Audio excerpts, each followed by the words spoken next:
Hello guys, welcome to our channel. और इस video में हम सीखने वाले हैं हर्शे एंड चेस का एक्सपेरिमेंट। तो आइए सीखते हैं। Alfred Hershey and Martha Chase नाम के दो साइंटिस्ट थे। इन्होंने 1952 में अपने एक्सपेरिमेंट के थ्रू यह प्रूव किया कि जो डीएनए है ना, वो एक जेनेटिक मटेरियल होता है। क्या प्रूव किया है इन्होंने? कि जो डीएनए है वो क्या है, एक जेनेटिक मटेरियल है।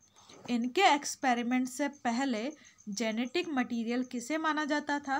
तो इनके एक्सपेरिमेंट से पहले कुछ साइंटिस्ट के अकॉर्डिंग जो प्रोटीन होता है ना, प्रोटीन होता है जिससे हमारी बॉडी बनती है, इसे जेनेटिक मटेरियल मानते थे कुछ साइंटिस्ट। और कुछ जो साइंटिस्ट थे उनके अकॉर्डिंग डीएनए जेनेटिक मटेरियल था।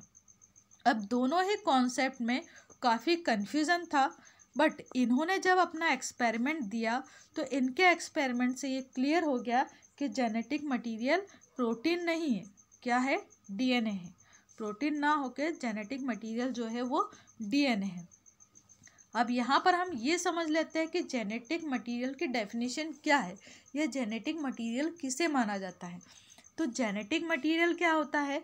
ऐसा मटेरियल जो कि एक जनरेशन से दूसरे जनरेशन में ट्रांसफ़र होता है, यानी कि पेरेंट्स से ऑफ स्प्रिंग में जो मटेरियल ट्रांसफ़र होता है उसे हम कहते हैं जेनेटिक मटेरियल। उसे क्या कहते हैं? जेनेटिक मटेरियल कहते हैं। तो जो डीएनए है ना, ये एक जनरेशन से दूसरी जनरेशन में ट्रांसफ़र होता है, इसलिए डीएनए होता है जेनेटिक मटेरियल, ना कि प्रोटीन होता है। ओके, यहाँ पर ये साइंटिस्ट की फ़ोटो ली है मैंने। ये थे अल्फ्रेड हर्शे और ये थे मार्था चेस। ठीक है, इन दोनों ने ही एक्सपेरिमेंट दिया था। इनका एक्सपेरिमेंट क्या था वो हम यहाँ पर समझते हैं। ये जो साइंटिस्ट थे इन्होंने क्या किया, यहाँ पर दो इस टाइप से बैक्टीरियोफेज लिए। ओके, एक जो बैक्टीरियोफेज था इसको इन्होंने रेडियो एक्टिव सल्फर के थ्रू लेबल किया। किसके थ्रू लेबल किया इस बैक्टीरियोफेज को? तो रेडियो एक्टिव सल्फर के थ्रू। ओके, और दूसरा जो बैक्टीरियोफेज था इसे इन्होंने रेडियो एक्टिव फॉस्फोरस के थ्रू लेबल किया। किसके थ्रू लेबल किया? तो रेडियो एक्टिव फॉस्फोरस के थ्रू। अब हमें पता है कि जो सल्फर है वो किसका कॉन्स्टिट्यूएंट है? तो प्रोटीन का, यानी कि जो प्रोटीन है उसके अंदर सल्फर प्रेजेंट होता है, या यूँ कहे कि जो प्रोटीन है वो सल्फर से मिलकर बना हुआ रहता है, यानी जो सल्फर है वो भी प्रेजेंट होता है प्रोटीन में। जबकि फॉस्फोरस जो है वो प्रोटीन में प्रेजेंट ना होके किस में प्रेजेंट होता है? तो डीएनए के अंदर प्रेजेंट होता है फॉस्फोरस। ओके, अब इसके आगे हम देखते हैं कि जब इन्होंने क्या किया, रेडियो एक्टिव सल्फर को यहाँ पर लेबल करवाया इस बैक्टीरियोफेज से, तो इन्होंने पाया कि ये जो बैक्टीरियोफेज है इसकी जो ये आउटर कवरिंग है जिसे इन्होंने यहाँ पर कैप्सूल कहा है, इस टाइप से ये जो आउटर कवरिंग बनी है जिसे कैप्सूल कहा है, और ये यहाँ पर इस टाइप से इसके टेल है। तो ये जो कैप्सूल है इतना इतना और इसकी जो टेल है ये किसकी बनी हुई है? तो ये बनी हुई होती है प्रोटीन की। इसलिए ये जो सल्फर है वो इसके जो आसपास की ये कवरिंग है ना इसमें ऐड होता है, यानी कि इसका जो कैप्सूल वाला पार्ट है इस टाइप से इसमें ये ऐड हो जाता है सल्फर। ठीक है, इसका जो डीएनए है अंदर ब्लैक कलर में दिखाई दे रहा है यहाँ पर, इसके अंदर ये सल्फर नहीं जाता है। ठीक है, जबकि यहाँ पर ये जो बैक्टीरियोफेज है इसको अगर हम देखें तो इसमें रेडियो एक्टिव फॉस्फोरस को लेबल किया गया है। अब फॉस्फोरस जो है हमें पता है कि वो डीएनए का कॉन्स्टिट्यूएंट पार्टिकल है। तो यहाँ पर ये जो बैक्टीरियोफेज है इसके अंदर जो डीएनए है, यानी इस टाइप से स्प्रिंग के फॉर्म में यहाँ पर ये जो डीएनए है उस डीएनए में चला जाता है ये रेडियो एक्टिव फॉस्फोरस।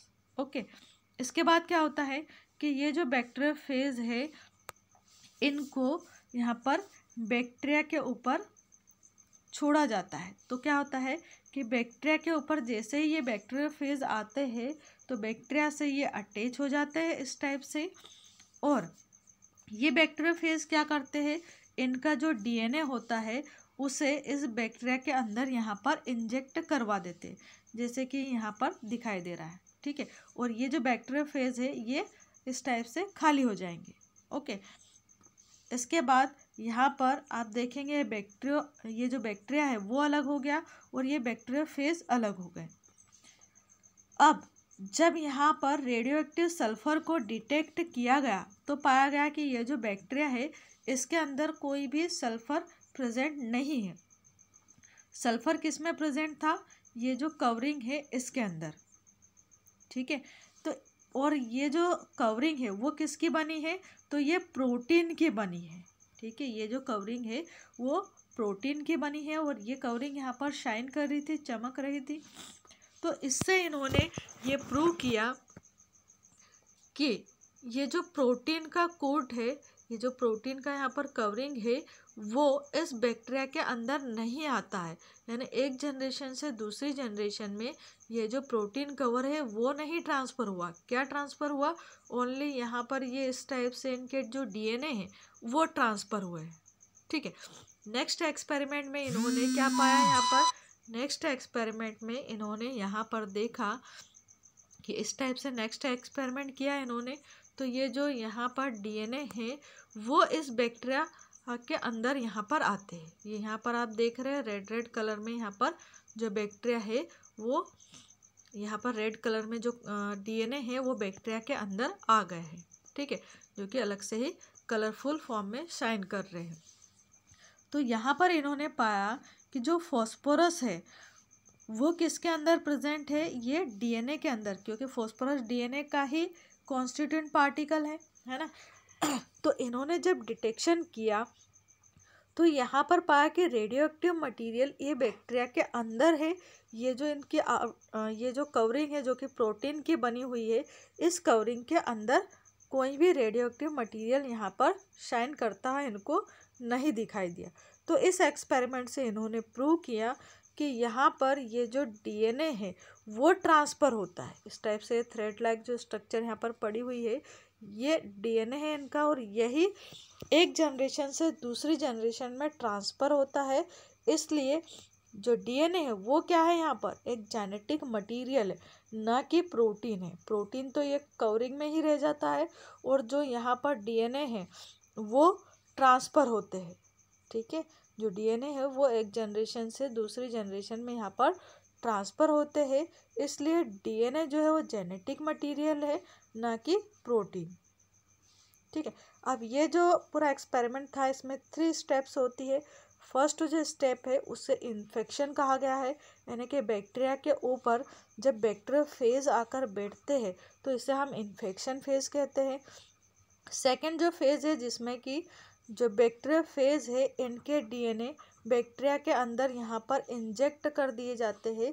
इस स्टेप को हम ब्लेंडिंग स्टेप कहते हैं। क्या कहते हैं? ब्लेंडिंग कहते हैं। और थर्ड जो स्टेप है इसको कहा जाता है सेंट्रीफ्यूगेशन। और सेंट्रीफ्यूगेशन जो प्रोसेस है इसमें हम ये जो बैक्टीरिया है इनको अलग कर लेते हैं और यहाँ पर ये जो कैप्सूल वाला पार्ट है बैक्टीरियोफेज का उसे अलग कर लिया जाता है, ठीक है।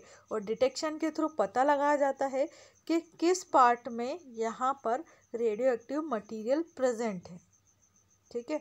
ये जो बैक्टीरिया है इसके अंदर है या फिर यहाँ प्रोटीन के अंदर है, यहाँ पर बैक्टीरिया के अंदर रेडियो एक्टिव मटीरियल है या फिर ये कैप्सूल के अंदर है। तो इस एक्सपेरिमेंट से प्रूव हो गया कि जो डीएनए है वही जेनेटिक मटेरियल है, जो प्रोटीन है वो जेनेटिक मटेरियल नहीं है। क्यों नहीं है? क्योंकि वो एक जनरेशन से दूसरी जनरेशन में ट्रांसफ़र नहीं होता है। तो आई होप आपको ये एक्सपेरिमेंट अच्छे से अंडरस्टैंड हुआ होगा। अगर वीडियो अच्छा लगे तो वीडियो को लाइक एंड चैनल को सब्सक्राइब करना नहीं भूलिएगा। And thank you so much for watching this video. Thank you.